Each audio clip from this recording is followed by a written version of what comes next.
Megan here, along with some guests. Naomi from Naomi's my cousin from Naomi's Bookshelf, and this is Sarah, my sister, and her channel is Sarah Hannett. So I will be linking their videos below, so you can check check their videos out. So Sarah's video is going to be, well, you tell me, what's it called? It's called Masters of Disguise. It's dealing with specifically the Master of Disguise trope in The Scarlet Pimpernel and The Count of Monte Cristo. So it's very exciting. And then a video that I'll be linking for Naomi's channel will be Canada Day celebration. It's about Canadian authors and ones I've enjoyed and I think you would enjoy too. Alright, so today's video is about the Chronicles of Narnia. So the three of us, we have like a little book club / buddy read thing going on. So the three of us read the Chronicles of Narnia together last year, or I think did we finish a few months over ago? 7 months. Yeah, over 7 months. So we read one book a month. Yeah, we read one per month. And then we noticed we all had our BookTube Top 10s video come out recently, and all three of us had the Chronicles of Narnia on our top 10 list.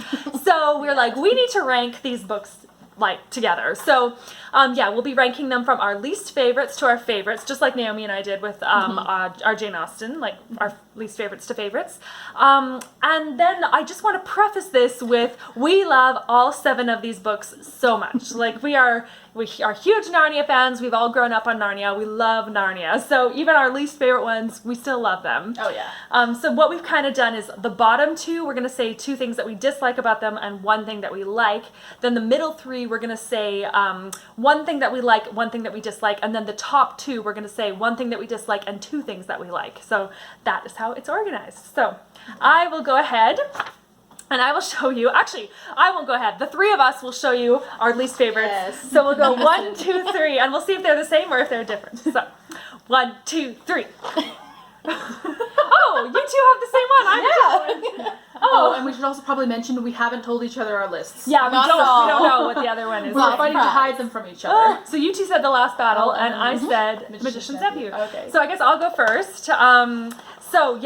The Magician's Nephew. The Magician's Nephew has a kind of dark feel to it, especially in the in-between world with the pools and the land of Charn. And that dark feeling, I don't really love that dark feeling. I just don't like it. And also, at this point, I don't care so much about the characters. Like, I haven't had a series to grow to love them yet. And we kind of jump into the middle of the story, even though this is the beginning of the story. You're supposed to know kind of the background of who Aslan is and all this stuff. Let's see. And also, one thing that I like about this is that it expands your viewpoint. It helps you understand what Narnia is, where it came from. Like, it just kind of takes, like, your viewpoint from this to, like, boom, now you understand the whole thing. So that's what I think of The Magician's Nephew. So for my problems with The Last Battle, I really don't like the tone of it. And similar to Megan not liking the tone of The Magician's Nephew, I think it's very dark and gruesome and very gory at points. I also don't really find it really matches the rest of the series in a way with the tone and the way the characters are done. And the lack of human people in the story really is different from the beginning.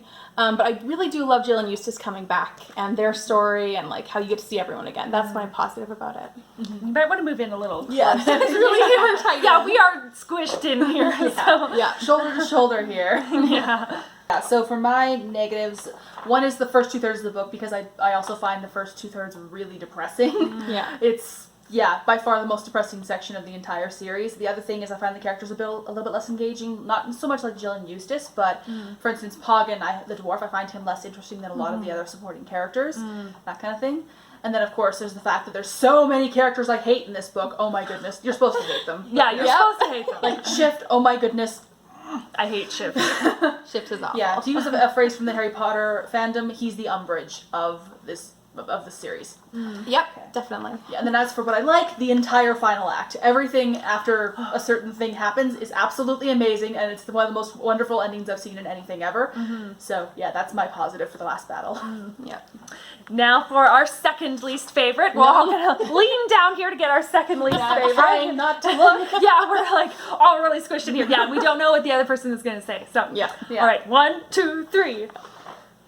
What did we say? You said The Magician's Nephew. I said The Horse and His Boy. Prince Caspian. Prince Caspian. Oh! All different. Yeah. All different. Okay, that one. This one surprised me. Okay, Oh. yeah. Okay, well, I'll go first.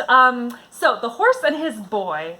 So I miss the perspective of someone from our world. So this is the only story where we don't come from the perspective of somebody from our world. So I miss that. And I miss being in Narnia, because a lot of this book, you're not in the land of Narnia. So I miss Narnia. But something that I love about this book is the dynamic between Erebus and Shasta and Bree and Quinn. Like, those four are dynamite. They are so fun to read about. So, yeah. For Prince Caspian, I really don't feel engaged when the dwarf is telling all the story. I feel like it really cuts me off from the Pevensey children and the real people we're there for. I also feel like it's very non-Narnian. It kind of is distant in that way and makes me feel like I'm not connecting with Narnia itself. Even though, yes, parts of it are Narnia, it just feels different, I guess. Although I do really love the children coming back and their re-exploration of the world, and Edmund is like my favorite character of almost all time, so I really love seeing more of him in this book too. So and he has some good development in that book. Exactly, yeah. And actually, I've heard someone comment on Prince Caspian and talking about how that was done very purposefully, having it feel different. Like, which of course I understand why you don't like that, but that is definitely a thing that feels very purposeful, if slightly uncomfortable in the book. So yeah, exactly. I see where you're coming from with that. Yeah. And then for me, the reason why I put Magician's Nephew, first of all, I just wanted to say a quick comment on why I put this one higher than The Last Battle, because originally I would not have. It wasn't until we actually went through and read it in release date order that this one moved up the list, because I don't really think of this one as a first book anymore. It's more of a prequel, and when I read it as a prequel, it makes a lot more sense tonally. So yeah, it's my little 2 cents regarding that. Yes, read it in publication order. It makes way more sense. Yeah, it's way Definitely. better. Yeah, and so the one negative is it's definitely the slowest pace of the bunch. It takes its time a lot more with a lot of stuff. And then just a random question that this book has, because I had to fight to find a second negative for this one. What happened to the Tree of Protection between this and Wardrobe? I know it died, but how did it just die of old age? And what happened? Like, just so many questions regarding that. So I wish there was something else to kind of explain that, but that's more of a nitpick. And then for my positive, there was a lot of positives with this one actually, but the biggest one is that you see where everything comes from, and even just little things like, where did this lamppost come from? Why is there a lamppost in the middle of the woods? And this book explains that. So stuff like that. Oh, by the way, the reason why I'm holding up the audio versions is because this was my first major exposure to them, and I still often hear, when I read them, I basically hear it in the voices from this. Yeah, the Focus on the Family radio drama. They are, like, they've done them for all 7 of the Narnia books as well as other stories, and they are really, really good. They're almost word perfect to the books most of the time. Yeah. Definitely check them out. Okay, our third least favorite. Sorry, we're all grabbing the books. Every time. Yeah. Third least favorite is... So you said The Horse and His Boy. I said The Last Battle. Voyage of the Dawn Treader. Okay, so for me, I chose The Last Battle. Let's see, where are my notes? So The Last Battle is, like, heartbreakingly sad. Like, it is so sad. At least the first 2/3 of the book. The last third of the book is, like, it's the happiest thing ever. It's like I don't want to give any spoilers, but it is, like, sublime. Yeah. It's so good. So, yeah. It's like, this is almost wish fulfillment, but not quite. Yeah. And then the first 2/3. For me, with The Voyage of the Dawn Treader, I'm not a short story collection person. I really don't connect with them, and I find it difficult to read. And this kind of feels like that. Like, with all the different islands being their own story, like, they all have an overall story, but it's really disconnected. So I don't like that. But I do like seeing everyone in those islands and, like, all the people on the ship and, like, Reepicheep. But, Reepicheep, but, you know, so all of those are great, but I just wish it was more connected. Yeah, as opposed to short story or episodic style, so. Yeah, very much so. And then for me, Horse and His Boy, this one, I definitely like it more than I used to. The negative that I have down is that it's a bit jarring spending so little time with characters we already know, especially because there's almost no one we know for most of this book. But the positive is kind of the flip side of that, and it's what Megan was saying earlier with the characters. Shasta and Erebus are amazing, so are Bree and Quinn. But Shasta and Erebus' dynamic I especially love, particularly since they are literally the only couple in all of Chronicles of Narnia that I actually like, because there aren't that many couples in this series. Yeah, No, there really aren't, So, but there's this one, and they're great. Well, it's kind of like a pre-couple. They're not a couple yet. They're too young. But yeah. Anyway, next one. Everyone did a film. We all gotta lean over. Okay, so this is what are we at? This is number 4. Yes. Yeah. Our Number fourth four. favorite. All right, here we Fourth go. favorite. Fourth favorite. What should we all say? Lion, the Witch, and the Wardrobe, Prince Caspian, and Magician's Magician's Nephew. Nephew. So- We have been like, have we? Oh, I guess your two least bottom favorites one was were the the Yeah. same. Other than that, like, so we're dead center now, and we've had one identical one. Yeah, and that wasn't all of us. It was just the two of you. Yeah. Okay, so for me, Prince Caspian, I don't like how at the beginning we have one plot told and then we have another plot told. Like, I would rather have them both told at the same time and go back and forth between them. But I also see why they have to be told separately, because one happens after the other, but still, I mean, could have somehow mixed it in. But I love having all the Pevensies in this one. I love having all of them there again. Wow, I cannot talk. Having all of them there, as well as great characters like Caspian and Reepicheep, and a whole bunch of other like awesome characters. So that's what I like about that one. For the Magician's Nephew, I really want to see more worlds. I really actually like the middle ground and how it can lead to so many other locations. And I wish we could see more of those. Because that just opens up the ideas of what else is there out there, and it just makes me interested. I don't really like that, but I do like everything else. And I really love the pre-Narnia stuff. We don't ever see children in our world before they go to Narnia, and even when they come back from Narnia right away, that's where the book ends typically. So I really enjoy seeing Polly and Diggory before and after, and then also all of what happens in our world. So I really enjoy all of it mostly. Okay, yeah, and for me, Lion, the Witch, and the Wardrobe, this one gives me a very big question, and admittedly this is partly the fan fiction talking, but it's also a genuine question.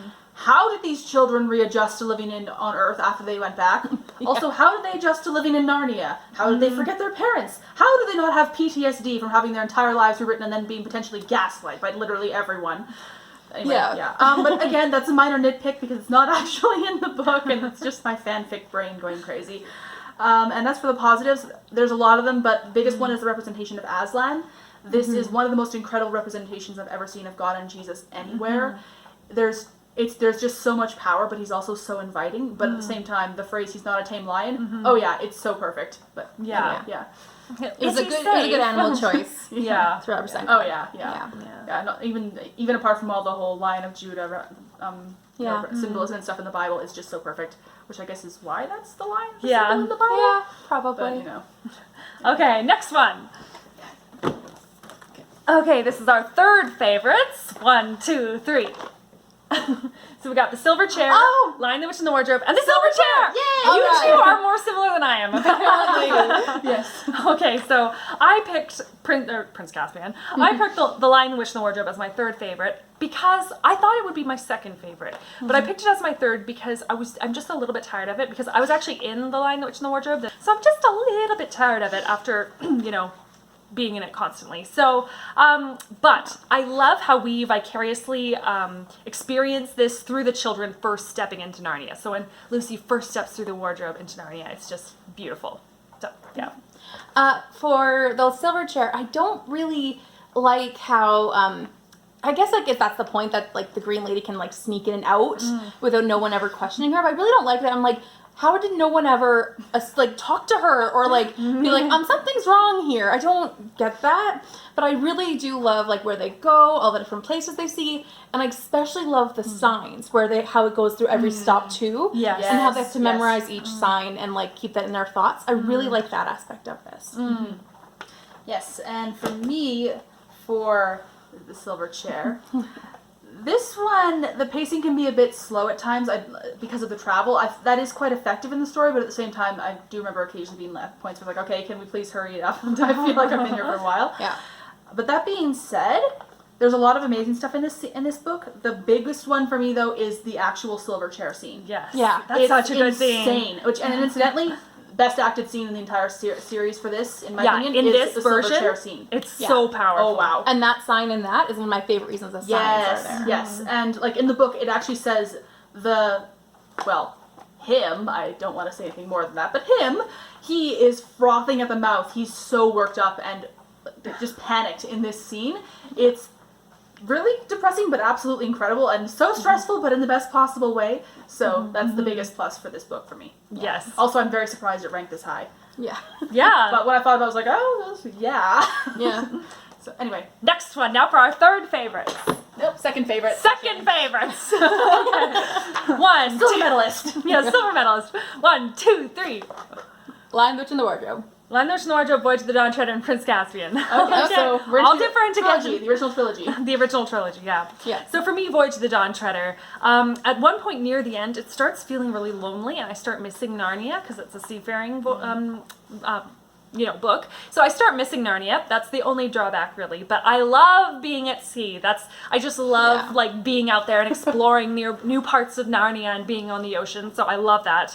And I just love Eustace Clarence Scrubb. He is awesome. I love him so much. Before and after his transformation. This has an amazing transformation in this book. He's hilarious. He's everything about him. I just love him so much. So yeah. Yeah. For The Lion, the Witch, and the Wardrobe, I really struggled to find any difficulty with many of these, but this is one of the top ones I struggled. And I find that I don't really, I really miss out on Peter and Edmund's version of the battle. Like when Susan and Lucy are with Aslan and they're saving all the people. Don't want to give too much away. But I was like, I really missed the battle. Like, I really wish there was more than just like a paragraph, you know? And I know it's for children, but still. Yeah, there's really not much on the battle in there. No, it's 2 sentences basically. Yeah, and it's gone. And I'm like, yes, but then you went to Prince Caspian and you went a lot deeper. So you could have done a little deeper here. Yeah. You know.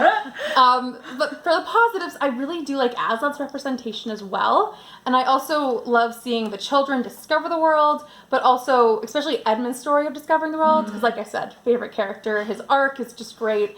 And I love how his story travels through all of Narnia as well. Yeah. Yes. Sorry, I almost said, now for our favorites. No, Sarah needs to talk. Okay, so for Prince Caspian, these top 2 were a fight for me. And so my dislike is there's so many hateable characters in this book. Yeah. Miraz is a big one. Knickerbock, though, is the one I hate the most, actually. Yeah, Really, Knickerbock. it's like, I feel bad for you, but you almost brought the White Witch back to life. It's a little enough.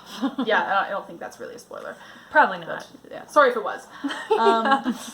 Okay, and then for my 2 positives, there's the dynamics between the characters. So between Lucy and her siblings, between Aslan and Lucy, Edmund and Lucy is a big one for me in this book. Peter and Caspian, which is incidentally a lot of the reason, the biggest problem I have with the movie. Yeah. But I'll probably make another video for that sometime. Yeah. Yeah, shameless plug there. And then the biggest one though the biggest one of course is Aslan and the others, but then of course there's also Trumpkin and the kids. There's tons of them. But my biggest plus for this, the fight scene with Miraz and Peter. Yeah. It's Oh so my good. goodness. It's so good. Also, that is one thing the movie does really, really well, incidentally. They stuck pretty close to the book in that, and it was absolutely fabulous. So, yeah, that's my biggest plus from this book. Yeah. Now for our favorites. All right, I wasn't keeping track, so I don't know if we have any like of the I don't same think here. we're similar. I'm not sure. Okay. Well, 1, 2, 3. Voyage of the Dawn Treader, Silver Chair, and Horses and His Boy. So I have none of the same order as you guys. No. Okay. Okay, well, I'll talk about why The Silver Chair is my favorite Narnia book. So okay, one negative, which I had to really think about to get this, is that it feels a little bit claustrophobic. That's Yeah. how I put it. Yeah, it does feel a bit. But I love Eustace, I love Jill, and I love Puddleglum. They are all so great. And like, I love Eustace in Voyage of the Dawn Treader. I love Eustace here. And then him with Jill is like amazing. And then them with Puddleglum is like even better. Yeah. So, Yeah. and I also love how Jill and the others, they mess up, they disobey Aslan, but he never gives up on them. And they do eventually get back on the right track. So I just love their journey. And like you were saying, the signs, I love the signs. Like, oh, so good. Yeah. For The Horse and His Boy, I know not many people like it as much, but I really do love it. It was the first book that I really connected with. I think the friend group of like the 2 horses and the 2 children is just such an interesting friend group and dynamic. And I love how it works and how they travel through Narnia. But I really struggle with sometimes like with the coincidental moment with Shasta in the city and the prince. I'm like, that's a little coincidental. But otherwise, I really love everything about this. And one of my favorite things about this is actually how Aslan appears throughout the book as different, different totally. cats. Yeah. I got a tattoo of that. Yes. Oh, yeah. Like my tattoo is of Aslan and a cat. That was your first tattoo, wasn't it? Yes. Yeah. And so I just love how God is represented in that way, where he is what you need him to be depending on the situation. So whether he be a tame little cat or a massive lion chasing you down. So I really do love this one the best. Okay, and again, this was a big fight for this one in Prince Caspian.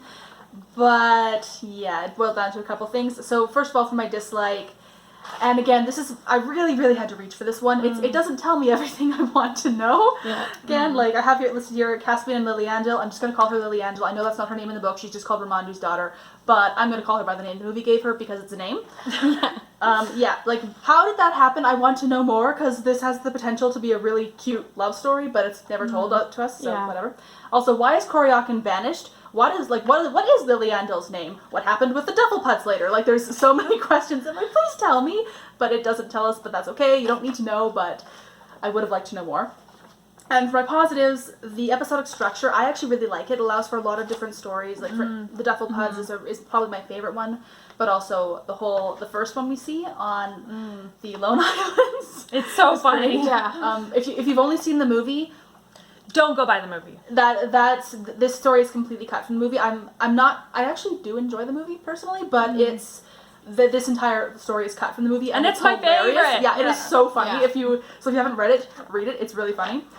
And then my top favorite, and Megan already mentioned this, everything ever to do with Eustace Clarence Scrubb. Oh my goodness. So yeah. Like, the opening line of the book is, there once was a boy called Eustace Clarence Scrubb, and he almost deserved it. Yeah, that It's sums so it up good. so well. Yeah, and then all of his time during his transformation, I don't want to say what I'm referring to just- specifically, but everything to do with that, and then everything afterwards, and it's just, Eustace is fabulous. Also, this version, I believe this is in the book, but they kind of take it and run with it more in this adaptation. His journal entries are the funniest things ever. They're in the book, yeah. Oh my goodness. Yeah. Thank Yeah. you. You can tell I listened to this more than read the book. But yeah, so that's my 2 cents on this guy. Yeah, so those are all our how we would rank the Narnia books. I'm just gonna put that book down. Yeah, so we had so much fun talking about this. I hope you had fun watching it. So until next time, may you be filled with peace, hope, love, and joy. So bye, everyone. Bye. Bye, guys.